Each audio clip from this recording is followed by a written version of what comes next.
Karena kita tahu Ummu Sulaim salah seorang wanita yang awal-awal masuk Islam dari kalangan Ansar. Ketika banyak para wanita di zaman itu dengan kehadiran Nabi SAW dari Mekah hijrah ke Madinah, banyak mereka bersedekah dengan harta-harta mereka. Lah ibunda Anas bin Malik tidak punya harta untuk disedekahkan, tapi dia ingin bersedekah kepada Rasul. Lah kebetulan dia punya putra Anas bin Malik. Ketika itu usianya 10 tahun, maka ibundanya kemudian datang kepada Rasul, jadikan Anas sebagai pembantumu wahai Rasul.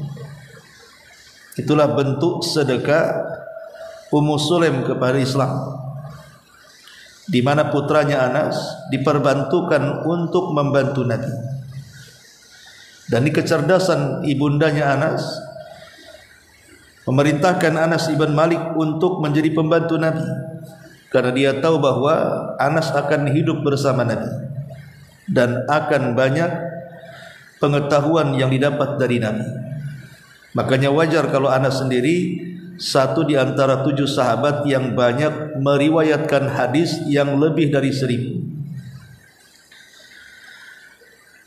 Lah Anas bin Malik ini menjadi pembantu Nabi SAW selama Rasul berada di kota Madinah, hampir kurang lebih 10 tahun.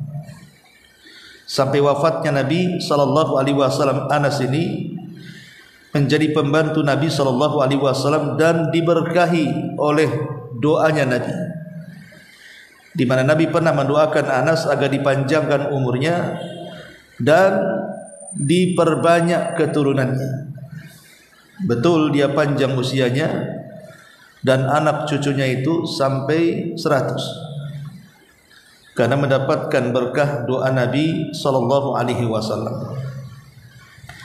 Anas bin Malik radhiyallahu an dia mengatakan bahwa neneknya namanya Mulaika satu hari mengundang Nabi SAW untuk makan di rumahnya, untuk menjamu Nabi SAW, karena dia sudah masak masakan, dan masakannya yang sudah menjadi makanan ingin dicicipi Nabi SAW. Makanya dia mengundang Rasul ke rumahnya. Lah karena Nabi SAW adalah manusia yang paling tawadhu, yang senantiasa rendah diri dan hati, tanpa melihat status, apakah yang mengundang itu orang kaya atau orang miskin, orang berada atau orang yang papa tidak memiliki apa-apa. Nabi berikan contoh kepada kita, khususnya para pemimpin, agar rendah diri, jangan menyombongkan kepada orang-orang yang justru jauh kelasnya dengan dia. Apalagi kalau seandainya seorang pejabat yang memang diwakilkan masyarakat untuk mewakilkan aspirasi mereka di sebuah pemerintahan. Maka contohlah bagaimana kesederhanaan Rasul, tawadhu'nya Nabi SAW. Dia hadir ke undangan seorang wanita tua miskin, keluarga Anas bin Malik radhiyallahu anhu. Setelah Nabi SAW datang, maka Nabi pun kemudian menyantap hidangan itu, tanpa merasa hidangan itu sesuatu yang rendah bagi dia. Karena ada sebagian kelakuan pejabat hari ini, terkadang kalau diundang oleh orang-orang yang justru mungkin di bawahnya, tak mau datang, datang pun sekedarnya, dan tidak pernah memuaskan yang mengundangnya. Dan setelah itu Nabi SAW bersabda, berdirilah kalian, aku hendak mengerjakan solat bersama kalian. Ini bukti bahwa Nabi SAW ingin menyenangkan yang mengundangnya, karena nanti akan jadi kebanggaan, oh Nabi pernah sholat di rumah saya, kan begitu. Begitu juga harusnya para pemimpin kita juga demikian, harus senantiasa membahagiakan rakyatnya, orang-orang yang di bawahnya. Ada sebagian ulama mengatakan maksudnya Nabi SAW salat itu salah satunya ingin memberikan berkah, berkah kepada keluarga nenek Mulaikah ini, neneknya Anas bin Malik radhiyallahu anhu. Maka Anas bin Malik radhiyallahu anhu kemudian menceritakan, aku lantas beranjak menuju tikar milik kami yang telah hitam karena sudah lama dipakai. Menunjukkan apa? Kefakirannya. Tidak punya tikar lagi kecuali itu. Sampai tikarnya sudah usang pun gak diganti karena gak ada uang untuk beli yang baru. Kemudian lantas aku memercikkan air pada tikar itu. Ada yang mengatakan karena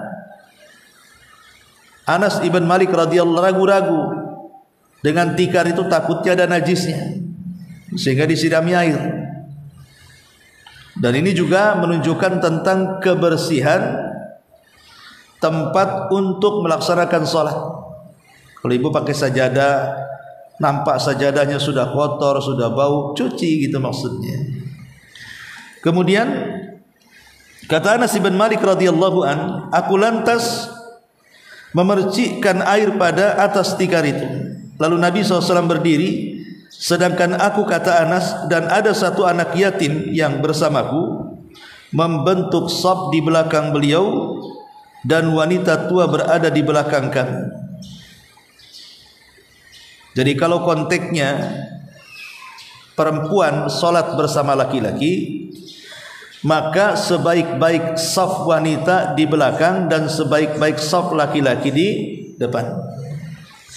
Tapi kalau konteksnya para wanita sholat sesama mereka, maka enggak berlaku. Tetap sebaik-baik shaf orang sholat itu di depan. Kalau yang sholat ya ibu-ibu aja, enggak ada laki-lakinya, maka tetap yang paling depan itu yang paling baik. Tapi kalau konteksnya, kalau ibu-ibu sholat bersama laki-laki seperti di masjid ini, ya, berbaur antara laki-laki dan perempuan, maka berlakulah hadis Nabi SAW, sebaik-baik saf laki-laki paling depan, sebaik-baik saf perempuan paling belakang. Karena di sini dicontohkan dalam hadis ini. Baik, kemudian lalu beliau Nabi SAW mengerjakan solat 2 rakaat bersama kami, kata Anas. Kemudian setelah itu baru beliau pulang. Dalam riwayat Muslim dikatakan Nabi mengerjakan salat dengan Anas dan ibundanya. Kemudian Anas mengatakan Nabi meletakkan aku di sebelah kanan dan kemudian menyuruh para wanita salat di belakang. Karena di situ ada Anas laki-laki kan. Yang dimaksud anak yatim di sini adalah Dumairah, kawan daripada Anas bin Malik, yaitu kakek daripada Al-Husain bin Abdullah bin Dumairah radhiyallahu. Kemudian hadis terakhir dalam bab ini, sebelum kita ambil faedahnya satu persatu, kita baca dulu. An Ibni Abbas radhiyallahu anhu, dari sahabat Ibnu Abbas. Anak Abbas artinya keponakan Nabi. Karena Abbas adalah paman Nabi SAW yang masuk Islam. Dari 4 paman Rasul yang hidup sampai kenabian, yang 2 mukmin 2 kafir. Yang mukmin Abbas dan Hamzah, yang kafir Abu Lahab dan Abu Talib. Tapi Abu Lahab memusuhi Nabi.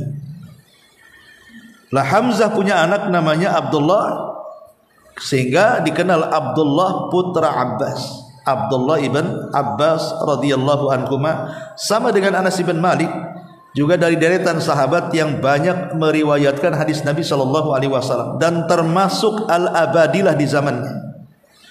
Termasuk al-abadilah di zamannya. Maksudnya Abdullah ibn Abbas disebut abadilah itu orang yang diambil fatwanya di zamannya. Setelah Nabi SAW meninggal dunia, maka orang-orang pun bertanya kepada 4 Abdullah ibn Abbas, Abdullah ibn Umar, Abdullah ibn Zubair, dan Abdullah ibn Amr ibn As. Ini disebut abadilah namanya.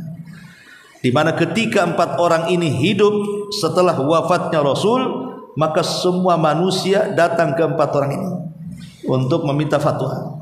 Nah, salah satunya Abdullah Ibn Abbas karena kecerdasannya berkat doa Nabi SAW, ya Allah cerdaskan anak ini dan ahlikan dalam Quran. Maka setelah dia dewasa, Abdullah Ibn Abbas terkenal menjadi turjumanul Quran, pemimpin dari ahli tafsir Quran. Abdullah Ibn Abbas radhiyallahu anhu ini berkata, "Bittu inda khalati Maimunah." Aku bermalam di rumah bibiku Maimunah. Faqama an-nabiy sallallahu alaihi wasallam yusalli. Maka Nabi sallallahu alaihi wasallam bangun dan mengerjakan salat malam. Jadi faqama an-nabiy sallallahu alaihi wasallam yusalli minal lail faqumtu an yasarihi. Maka aku pun kemudian berdiri di samping kiri Nabi. Fa akhadha bi ra'si fa aqamani an yamini. Tapi Rasul memegang kepalaku dan memutar aku agar aku berdiri di sebelah kanan. Karena ketika itu Abbas kan masih anak-anak, jadi kepalanya diputar sama Nabi begitu, taruh di sini. Ya. Menunjukkan bahwa ada fadilah apa? Saf sebelah kanan. Saf sebelah kanan itu lebih utama dibandingkan saf sebelah kiri. Baik. Ya. Ma'asyiral muslimat yang dimuliakan Allah Subhanahu wa taala, pada minggu yang lalu kita sudah menjelaskan tentang keutamaan orang yang mengejar saf terdepan. Kenapa demikian? Apa faedahnya? Karena orang yang mengejar saf paling depan dalam salat itu secara otomatis pasti dia akan datang cepat dibandingkan orang lain ke masjid. Sebab kalau dia datang lambat, secara otomatis dia tidak akan mendapatkan saf pertama kan. Pasti dia akan mendapatkan saf kedua, ketiga dan seterusnya. Pasti orang yang ingin mendapatkan saf pertama itu artinya orang yang bersegera datang ke masjid. Dan para ulama ketika memberikan catatan ayat wasari'u ila magfirati mir rabbikum, wasari'u ila magfirati mir rabbikum, bersegeralah kalian menuju ampunan Rabb kalian. Dan juga Allah Subhanahu wa taala mengatakan dalam ayat yang lain, Al-Hadid ayat 21, sabiqu ila magfirati mir rabbikum, bersegeralah kalian untuk mendapatkan ampunan Rabb kalian. Sebagian ulama tafsir diantaranya Rayyah ibn Ubaidillah mengatakan ayat ini maksudnya adalah takbiratul ula atau takbiratul ula was-safful awwal. Jadi ayat-ayat yang menunjukkan bersegeralah kalian mencari ampunan Allah, maksudnya apa? Isyarat kepada bersegera untuk mendapatkan takbiratul ihram imam dan mendapatkan saf pertama. Berarti pemahamannya bahwa orang yang mendapatkan takbiratul ihram dan saf pertama bersama imam, maka itu sebab dia mendapatkan ampunan Allah Subhanahu wa taala. Jadi dosa-dosanya akan diampuni oleh Allah Subhanahu wa taala. Wajar kalau seandainya para ulama salaf mereka sangat memperhatikan takbiratul ihram imam dan juga shaf pertama. Sebut saja Sa'id ibnul Musayyib, pemimpin para tabi'in, sampai dia mengatakan bahwa aku tidak pernah selama 50 tahun lamanya kecuali aku mendapatkan takbiratul ihram imam dan juga saf pertama, kecuali dalam posisi ada udzur, entah safar, sakit dan yang lainnya. Tapi selama tidak ada udzur, maka dia selama 50 tahun, dalam riwayat 40 tahun senantiasa mendapatkan saf pertama dan takbiratul ihram. Itu Sa'id ibnul Musayyib. Bahkan Waqi ibnul Jarrah rahimahullahu ta'ala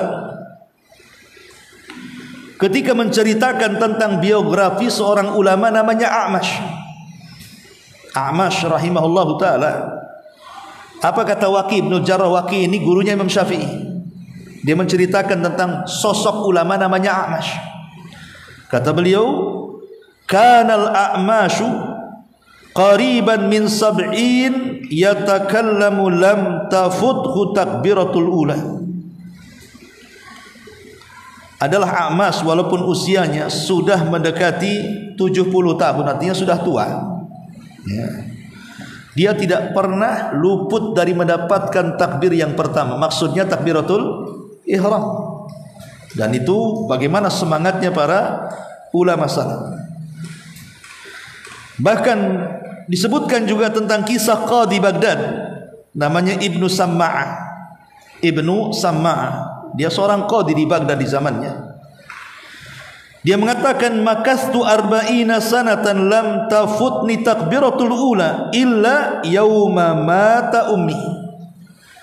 Kata dia, selama 40 tahun aku tidak pernah luput daripada takbiratul ihram kecuali saat ibuku meninggal. Bayangkan, takbiratul ihram selama 40 tahun. Kata Ibnu Samma'ah, aku tidak pernah meninggalkan kecuali di hari ibuku meninggal, karena aku sibuk mengurus jenazahnya. Nah, ini menunjukkan kesungguhan para ulama salaf untuk mendapatkan saf pertama. Karena bagaimanapun Nabi SAW sampai mengatakan dalam sebuah hadis yang ma'ruf, kalau seandainya manusia itu tahu pahala yang ada di saf pertama itu, apa kata Nabi SAW? Pasti mereka akan siap mengundi berapapun undian itu dipasang. Jadi kalau tahu pahala besarnya orang yang berdiri di saf pertama dan mendapatkan takbiratul ihram itu, takbiratul ihramnya imam, maka pasti dia siap mengundi untuk mendapatkan posisi itu, berapapun undiannya.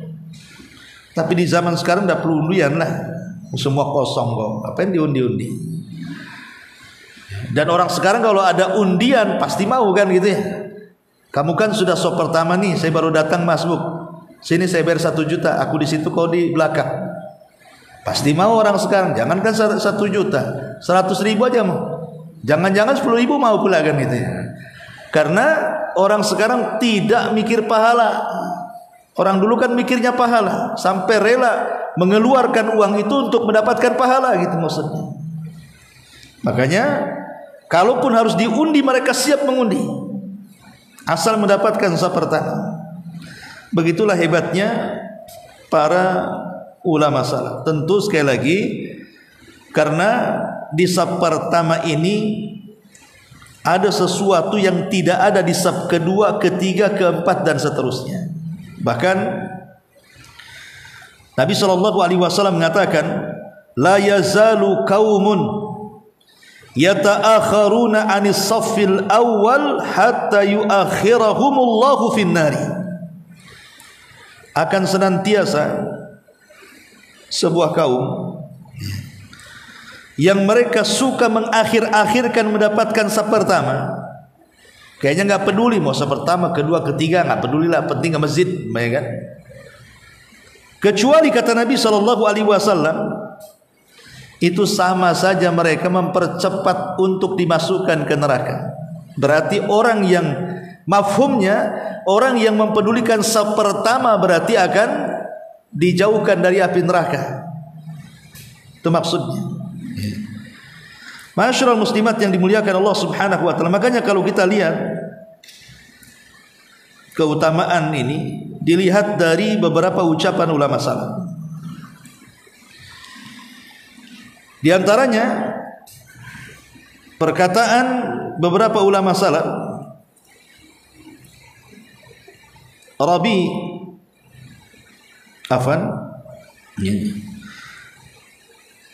ada beberapa kata-kata mereka di orang yang mendapatkan saf pertama itu, maksudnya mendapatkan saf pertama secara otomatis dia mendapatkan takbiratul ihram ya. Lihat pahalanya. Dikatakan oleh Al-Hafidh Ibnu Hajar Al-Asqalani dalam kitab Fathul Bari, berkata ulama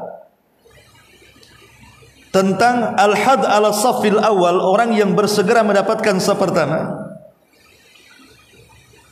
al-musara'atu ila khalasid dimmah was-sabqu lidukhulil masjid wal qurbu minal imam wastima'u qira'atihi wa ta'allum minhu wal fathu alaihi wat tablighu anhu wassalamatu min ikhtirakil marrati baina yadayhi wassalamatul bal min ru'yati man yakunu qaddamahu wassalamatu mawdi'i sujudihi min adiyalil musallin. Lihat bagaimana indahnya faedah pahala orang-orang yang berada di saf pertama. Kata Al-Hafidh Ibnu Hajar rahimahullahu taala, pertama, orang yang mendapatkan saf pertama itu hakikatnya dia menyegerakan diri untuk meletakkan tanggungan. Karena tidak mungkin orang yang berada di saf pertama itu dia akan masbuk, kehilangan serakaat dua rakaat itu mustahil. Pasti dia akan sempurna salatnya. Dan kesempurnaan pahala juga ditentukan karena kesempurnaan salat. Kemudian yang kedua, masuk masjid paling awal. Dan masuk masjid paling awal ada di beberapa waktu itu luar biasa pahalanya, seperti di hari Jumat umpamanya. Orang yang mendapatkan saf pertama di hari Jumat bagi laki-laki itu sama dengan menyembelih seekor unta kemudian disedekahkan. Ya. Kemudian yang ketiga, orang yang berada di saf pertama secara otomatis kata Ibnu Hajar pasti dia sangat dekat dengan imam. Dan ketika dekat dengan imam, maka dia tidak mungkin salah ketika melakukan gerakan ataupun bacaan, karena di depannya langsung imam. Beda dengan yang belakang. Terkadang salah, apalagi pakai tabir. Imam sedang sujud sahwi, ibu pula ruku. Kan itu ya. Karena salah ya kan. Padahal dia sedang sujud sahwi sebenarnya, karena sama-sama mengucapkan takbir. Kemudian juga mampu mendengarkan bacaan Quran dengan jelas. Selain mendapatkan pahala dia mendengar, maka dengan betul-betul mendengarkan bacaan imam dengan jelas, kalau ada kesalahan dia bisa menegurnya. Kemudian juga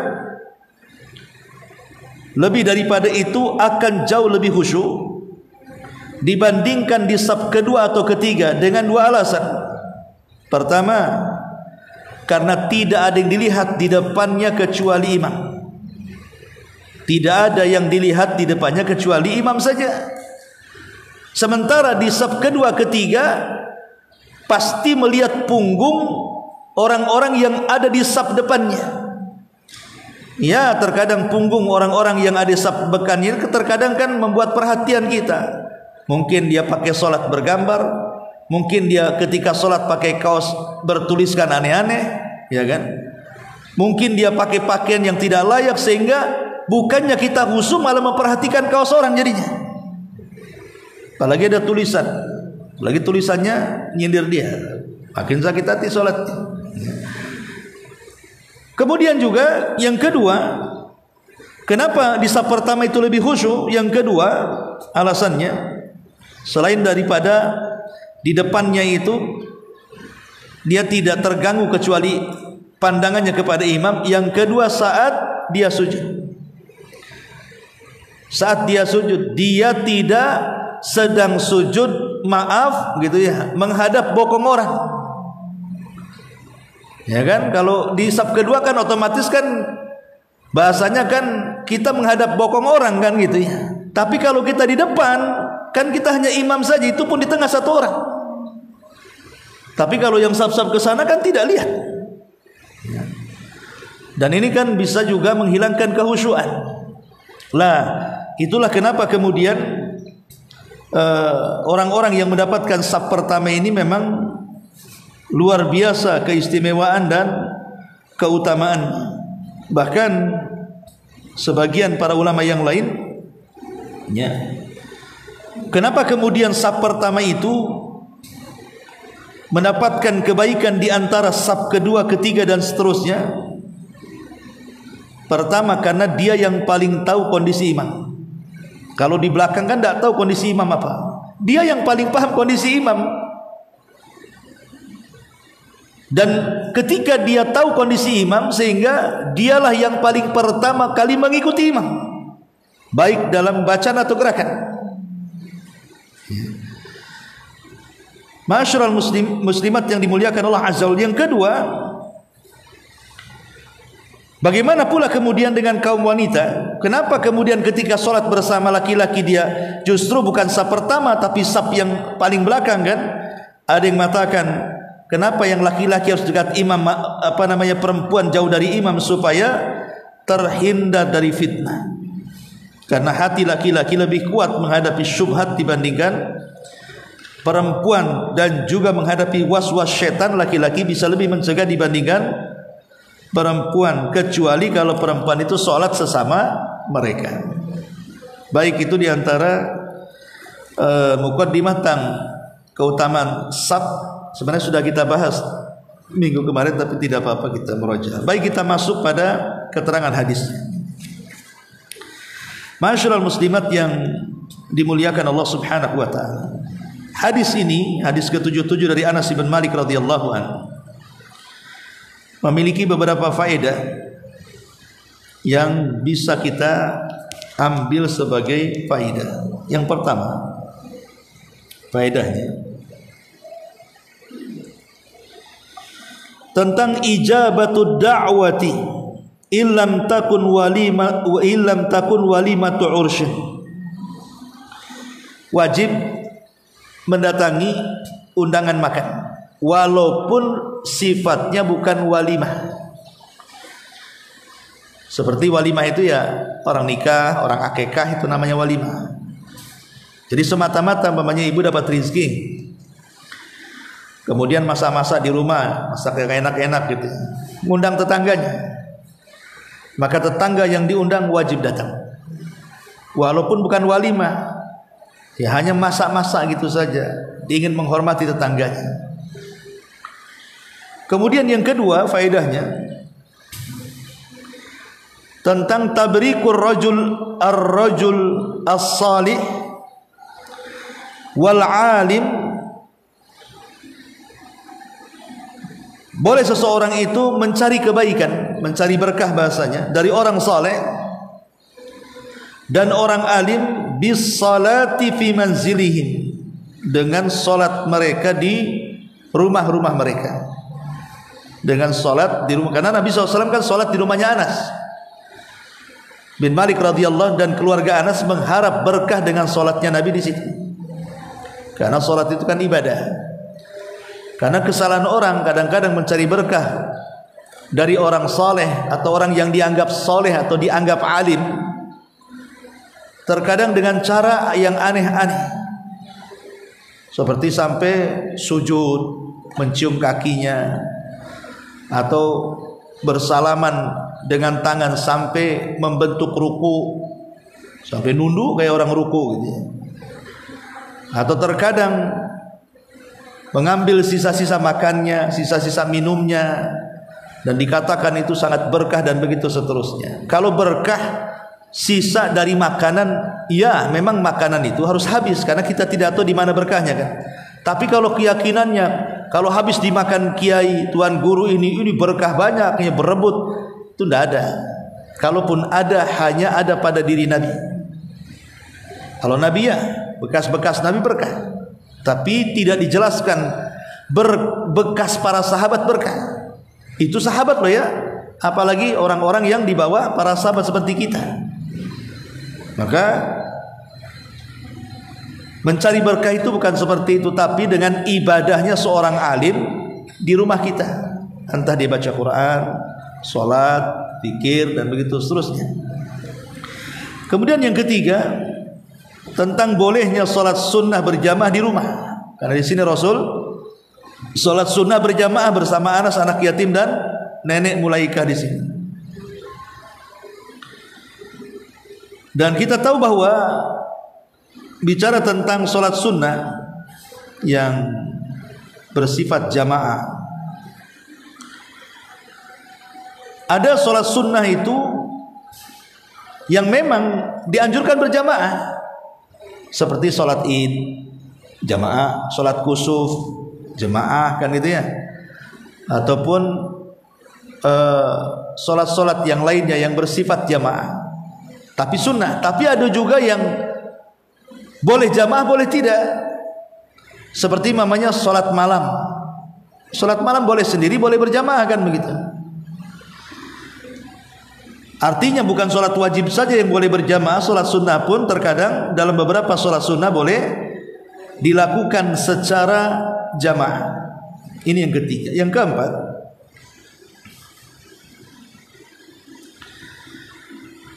bahwa istihbabu tandifi makanil musalli, disunnahkan agar tempat yang digunakan untuk sholat itu betul-betul bersih.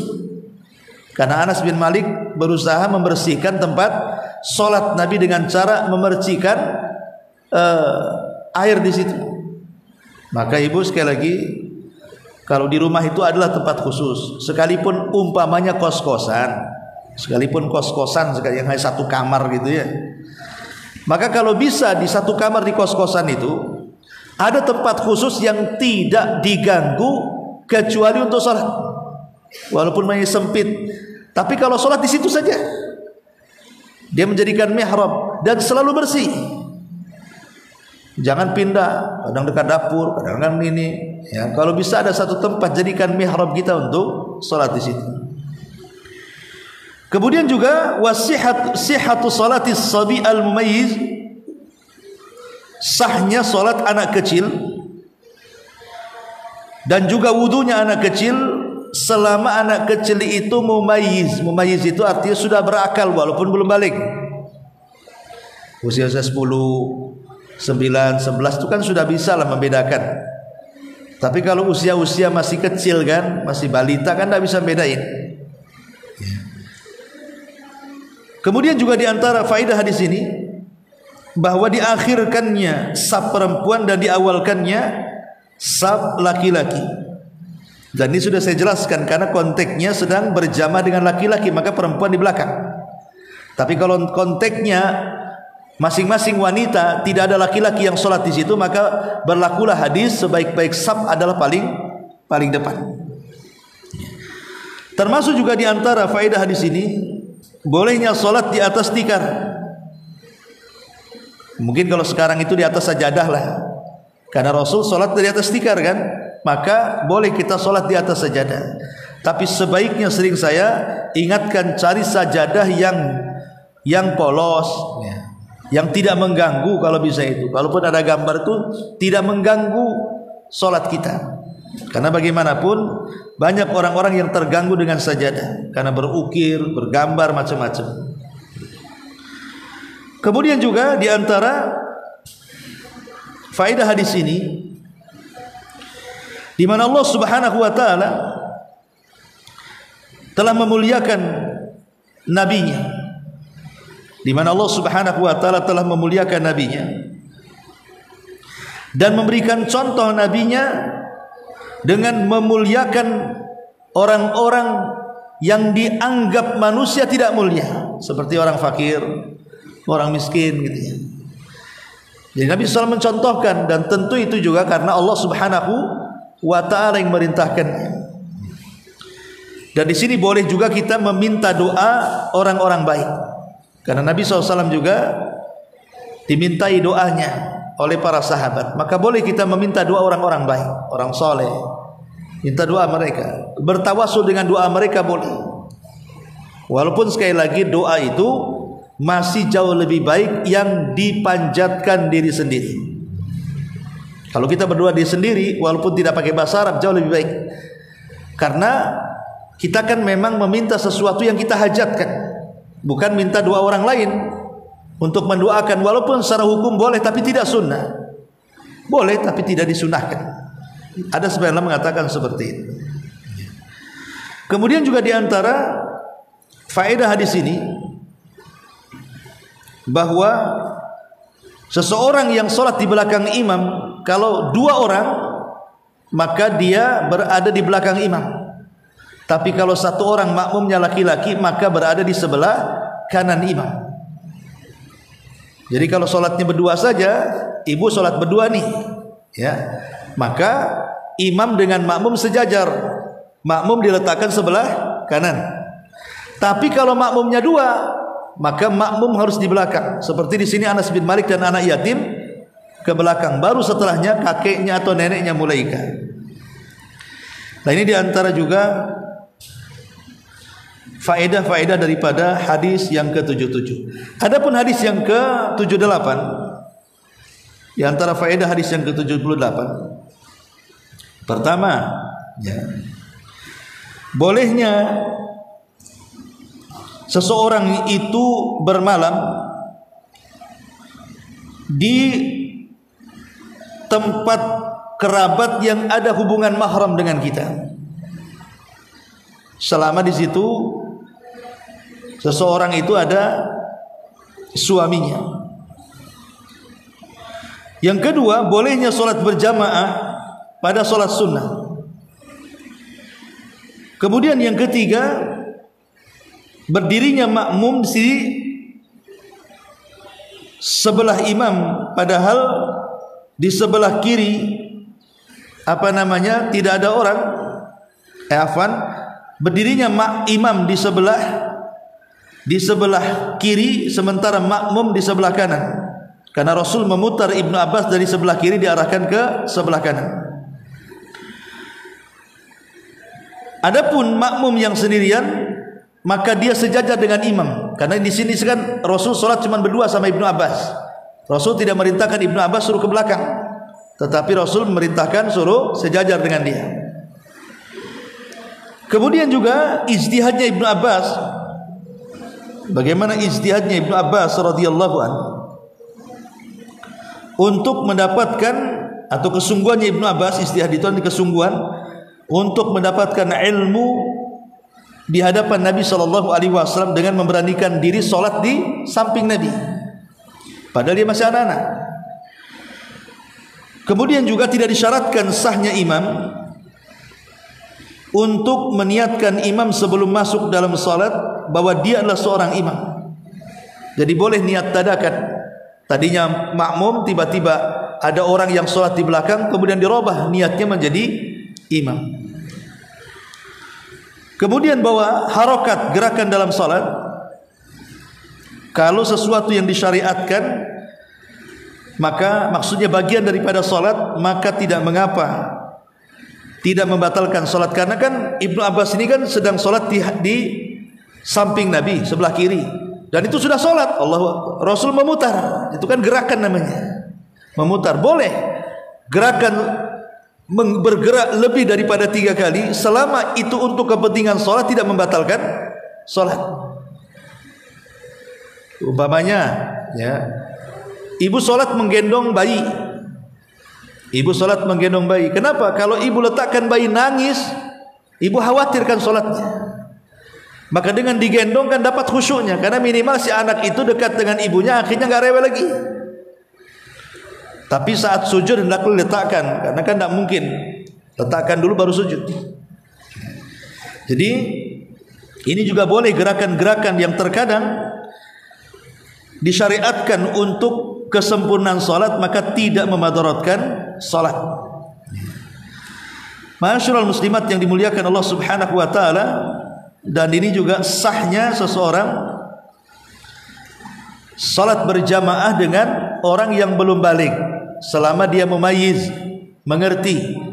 Karena ketika itu Ibnu Abbas kan masih kecil, umurnya masih 10 tahun atau berapa, belum balik, tapi oleh Nabi SAW diajak salat berjamaah. Dan ini juga dianjurkan anak-anak yang tidak nakal, yang bisa dia mengambil pelajaran di masjid, sebaiknya ajak ke masjid. Ibu punya anak laki-laki, bapaknya ke masjid, dan nampak anak itu tidak nakal, ya coba dululah. Kalau sudah nakal, ibunya kalau bisa nasihati bapaknya nggak usah dibawa. Kalau sudah lari sana lari sini ganggu orang sholat, sebaiknya jangan. Ya. Tapi kalau memang anak itu bisa diatur, ya dia bisa duduk saja atau berdiri terus, tapi dia akan bisa diatur, diam saja di tempat situ walaupun tidak sholat, ajaklah. Karena terkadang walaupun dia tidak sholat, duduk saja, dia mendapatkan pelajaran di situ. Nah, kerekam akhirnya kan, oh gerakannya seperti ini, gerakannya seperti ini. Lama-lama dia tahu dan mengikuti. Tapi kalau nakal, mengganggu orang sholat, sebaiknya jangan. Kata Syekhul Islam Ibnu Taimiyah, sebaiknya jangan dibawa ke masjid, karena akan mengganggu kekhusyuan, nanti dosanya kembali ke orang tuanya. Makanya harus peka orang tua yang banyak anak itu, jangan sampai mengganggu orang yang sholat. Ini diantara faedah dari dua hadis tentang masalah sholat ini. Baik, sampai di sini. Sebelum saya tutup, silakan kalau ada yang bertanya.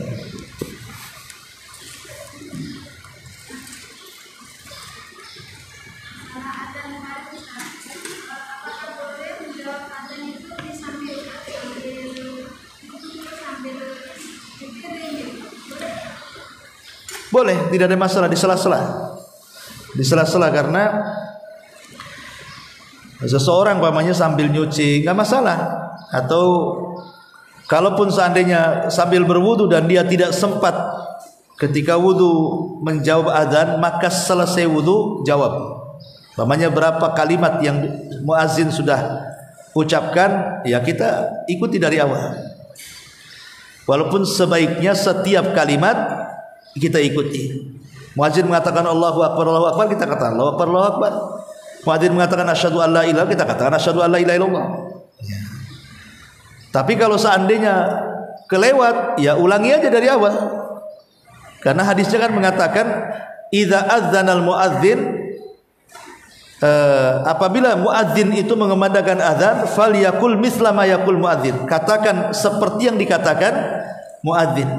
Tidak mesti kalimat per kalimat, boleh jadi mungkin kita wudu tadi lupa gitu ya, habis wudu, selesai wudu baru kita jawab, boleh juga. Atau yang paling baik kalimat per kalimat. Wallahu a'lam.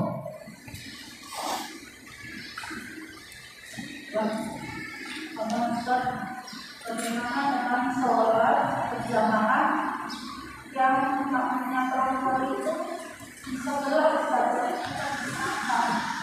Kemarin sudah dibahas, sholat berjamaah tapi makmumnya setara dengan laki-laki, sah tapi makruh. Kenapa? Karena Nabi SAW menganjurkan wanita di belakang, bukan setara dengan laki-laki. Apakah sah sholatnya? Sah, walaupun ada yang berpendapat tidak sah. Tapi pendapat yang kuat sah tapi makruh. Sah tapi makruh, karena posisi dia masih di belakang imam. Cuman dia melanggar hadis, sebaik-baik sop perempuan di belakang dan sebaik-baik sop laki-laki di depan. Itu aja. Wallah.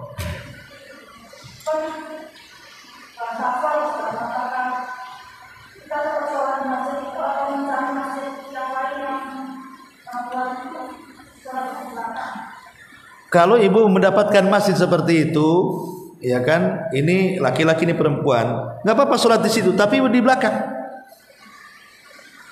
Ibu di belakang, nggak usah ngikut yang di depan, karena itu menyalahi syar'i. Ibu sholat di belakang, itu saja, tidak ada masalah. Tapi kalau dikhawatirkan terjadi fitnah karena sudah masuk dan memang mereka sudah membuat saf, ya sudah, terpaksalah sholat di situ. Tapi kalau memang ibu hanya masuk sendirian aja di situ sama keluarga, ya ibu ambil belakang lah, sebagaimana hadis yang diperintahkan. Wallahu a'lam.